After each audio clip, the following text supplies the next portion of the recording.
为了改善交通，保障过路人的安全一寡交通的新制度今仔开始实施。外界上关心的是车无让行人先过，罚金提悬到上济是会当罚6000块。标准是维持讲车架行人至少爱离3公尺以上。交通部长搁再嘛呼吁讲，民众的过车路要爱专心哦，唔通看手机啊。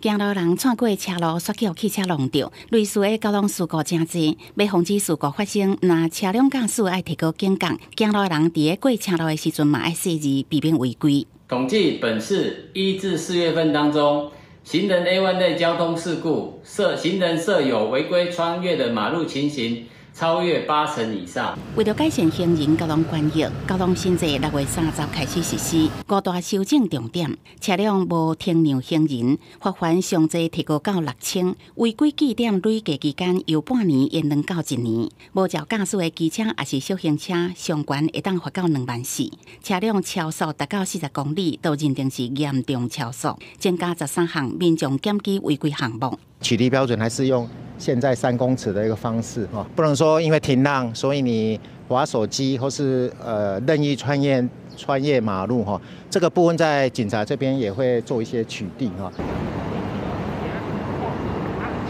新制实施头一天，会当看到路里的汽车、机车，听后行路人拢行过去才正弯，避免甲行人相撞。啊，毋过有民众认为，除了提高罚则，行人专用的车阳灯，这才是更较好的解决办法。不是有那种十字路口是车子一起走、人一起走的那种，就避免人跟车接触，这样不是完全100%隔离吗？人车分道比较好啊。 你像以前行人路桥多有用，现在都把它拆光光。有民众认为，处罚是治标无治本，应该要为道路设计工程做起，才会当有效改善交通现况。交通新制上路，要避免意外事故，也甲违规受罚。